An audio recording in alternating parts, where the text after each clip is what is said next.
नमस्कार मित्रों, सत्य की विजय में आपका स्वागत है। मैं हूं विजय त्रिवेदी। देश भर में ऑपरेशन सिंदूर की धूम चल रही है। भारतीय जनता पार्टी तिरंगा यात्राएं निकाल रही है, कांग्रेस जय हिंद यात्रा कर रही है और प्रधानमंत्री देश के अलग अलग शहरों में ऑपरेशन सिंदूर को लेकर रोड शो भी कर रहे हैं। इस समय उनका रोड शो पटना में हो रहा है।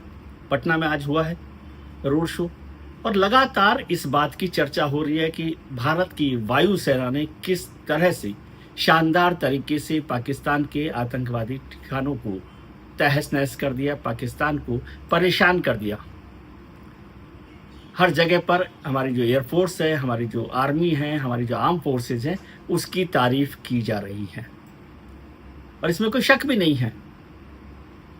आज तो फिर भी कुछ लोग सवाल उठाते हैं। मुझे याद आता है कि 1971 में जब भारत की सेना ने पाकिस्तान के 2 टुकड़े किए थे, बांग्लादेश बना था, उस वक्त कोई सेना पर सवाल नहीं खड़ा करता था। सेना के पराक्रम को लेकर सवाल नहीं होते थे। यहाँ तक कि इंदिरा गांधी उस समय प्रधानमंत्री होती थी, उस सरकार को लेकर भी कोई सवाल खड़े नहीं किए गए थे। लेकिन अब तो सवाल भी खड़े किए जाते हैं, मगर राजनीतिक सवालों का मसला अलग है। राजनीतिक दल ज़्यादातर वक्त सरकार को लेकर सवाल खड़े करते हैं, सवालों के घेरे में रखते हैं। लेकिन आज एक बड़ी बात हुई। भारतीय वायुसेना के प्रमुख air chief marshal Amarpreet Singh साहब ने एक बम फोड़ दिया। मानो एक बड़ा सवाल खड़ा किया है हमारे सिस्टम को लेकर। हालांकि ये सारा सहरा जो ऑपरेशन सिंदूर का है वो तो उन्हीं के सिर बंधा हुआ है, लेकिन आज उन्होंने एक बड़ा बम फोड़ दिया। उन्होंने हमारे सिस्टम को लेकर बड़े सवाल खड़े किए हैं।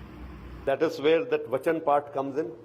So once a timeline is not a single project that I can think of has been completed on time. So this is something where we have to look at. Why should we promise something which cannot be achieved? While signing the contract itself, some of the times we are sure that it is not going to come up. But we just sign the contract. उसके बाद देखेंगे क्या करना. Obviously then the process gets vitiated. और इन सवालों के जवाब मिलना जरूरी है। और याद रखिए कि ये सवाल किसी राजनीतिक दल ने नहीं खड़े किए। आज CII की जो एक एनुअल बिजनेस समिट थी, उसमें उन्होंने ये सवाल खड़े किए।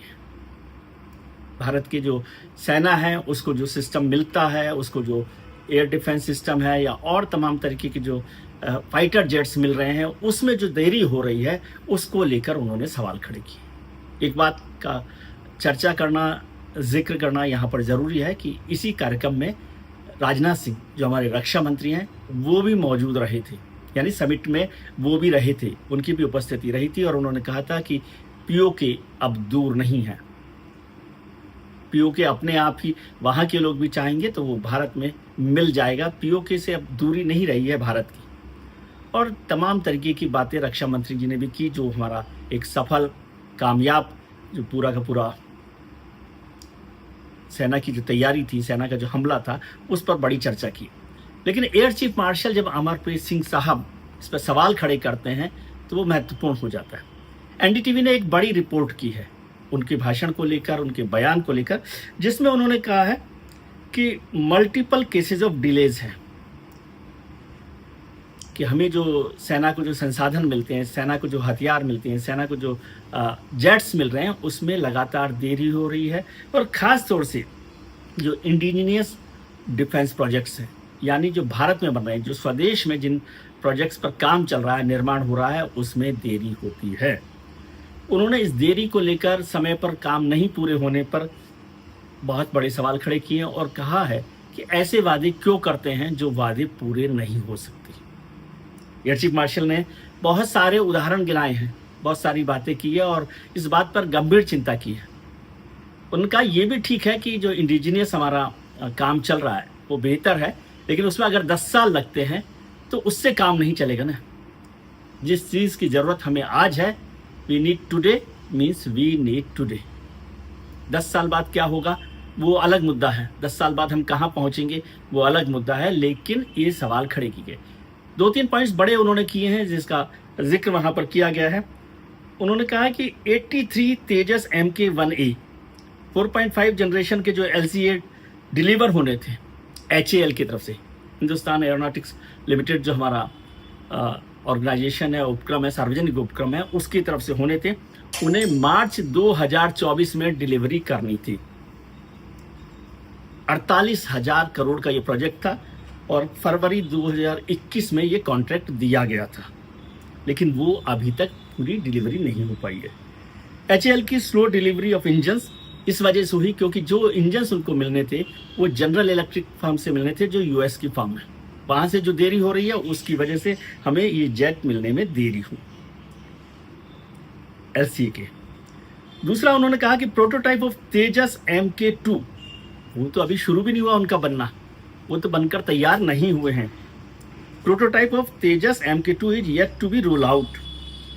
और उन्होंने कहा कि प्रोटोटाइप जो स्टील्थ AMCA फाइटर प्लेन है वो तो अभी बने ही नहीं है, उसका तो कोई प्रोटोटाइप हमारे पास है ही नहीं, जबकि पाकिस्तान को चाइनीज जो है AMCA मिलने लग गए हैं।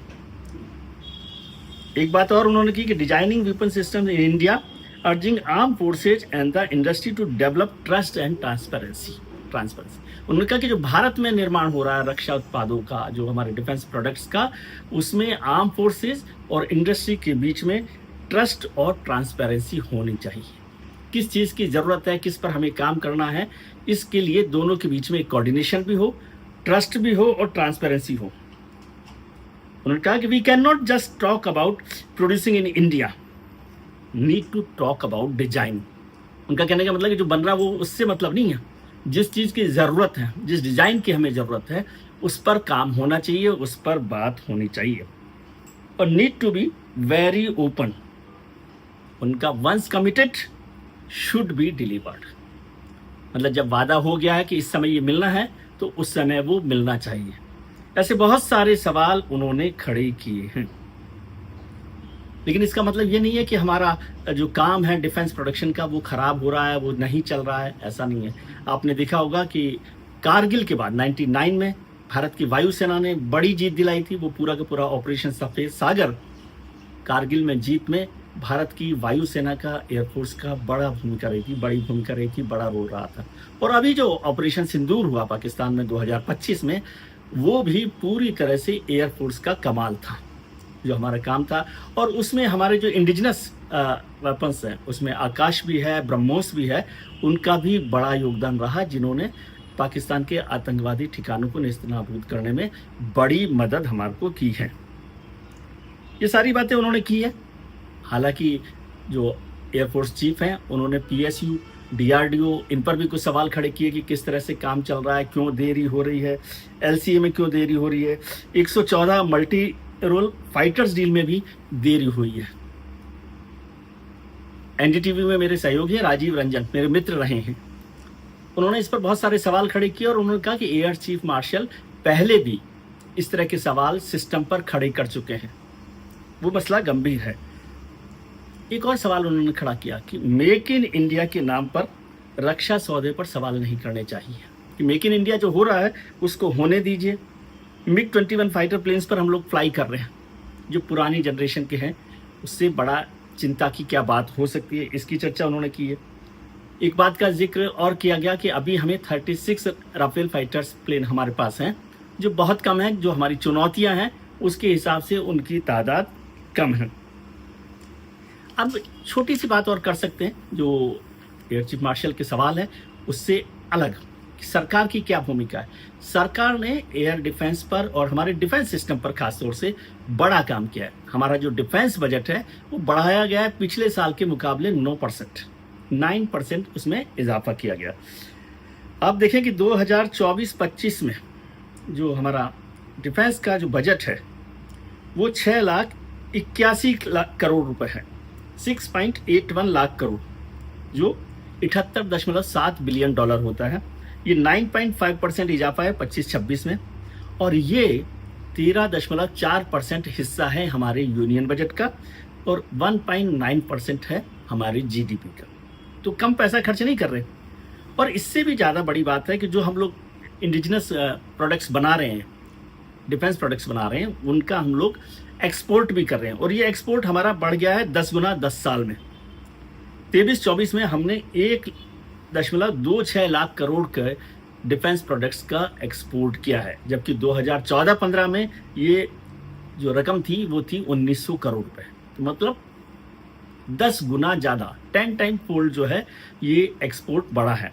और इसमें भी आकाश है, surface to air missile, Brahmos है, सुपरसोनिक क्रूज मिसाइल और 155 mm आर्टिलरी एम्यूनिशन है, नेवल वेसल्स भी हैं, ऐसी बहुत सारी चीज़ें हैं।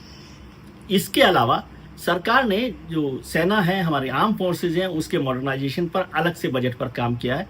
उसकी भी छोटी सी चर्चा मैं कर देता हूँ। इस बार 63,000 करोड़ रुपए 26 राफेल खरीदने के लिए दिए गए, 38,000 करोड़ रुपए स्कॉर्पियन सबमरीन्स के लिए दिए गए हैं, 3 एडिशनल सबमरीन्स खरीदी जाएंगे इससे, 53,000 करोड़ रुपए 156 प्रचंड लाइट कॉम्बैट हेलीकॉप्टर्स के लिए दिए गए और 8,500 करोड़ रुपए 307 एडवांस गन के लिए दिए गए हैं। डीआरडीओ को जो पैसा दिया गया उसमें दिया गया 26,817 करोड़ रुपए, 26,817 करोड़ रुपए। लेकिन उसमें जो कैपिटल इन्वेस्टमेंट है यानी डिफेंस के प्रोडक्ट्स बनाने के लिए है वो है 14,924 करोड़ रुपए। तो एयर चीफ मार्शल की चिंताएं वाजिब हैं, उन पर भी चिंता करनी चाहिए, उनको आलोचना के तौर पर नहीं देखना चाहिए और हमारे सिस्टम में सुधार करने की ज़रूरत है। और जैसे जैसे हमारी चुनौतियाँ बढ़ रही हैं तो हमारे एयर चीफ मार्शल हों, एयर चीफ हों, नेवल चीफ हों, उनकी बातों को ध्यान में रख के उनके साथ कोऑर्डिनेशन के साथ काम करना चाहिए। शायद इसी के लिए हमने CDS सिस्टम भी बनाया था। तो CDS के थ्रू बहुत सारे लोग सवाल खड़े कर सकते हैं कि एयर चीफ मार्शल जो हैं उनको सार्वजनिक मंच पर ये बात कहने की बजाय क्या सरकार को बात कहनी चाहिए थी या CDS को बात कहनी चाहिए थी। ये सब चर्चाएं हो सकती है, लेकिन जो उन्होंने सवाल खड़े किए हैं उन सवालों पर भी चर्चा होनी चाहिए। तो ये सबसे ज़्यादा ज़रूरी चीज़ है, इस पर काम हो, सरकार इस पर ध्यान दे। भारत हमेशा ताकतवर बना रहेगा जब हमारी सेनाएं ताकतवर होंगी, मजबूत होंगी। आज के लिए इतना ही। आप अपना ख्याल रखिए और उनका ख्याल रखिए जो आपका ख्याल रखते हैं। आपको अगर ये वीडियो पसंद आया हो तो शेयर कीजिए, लाइक कीजिए, सब्सक्राइब कीजिए और खबरों के लिए नोटिफिकेशन भी दबाइए, बेल दबाइए। अपने दोस्तों के साथ, परिजनों के साथ, रिश्तेदारों के साथ खुश रहिए। शुक्रिया।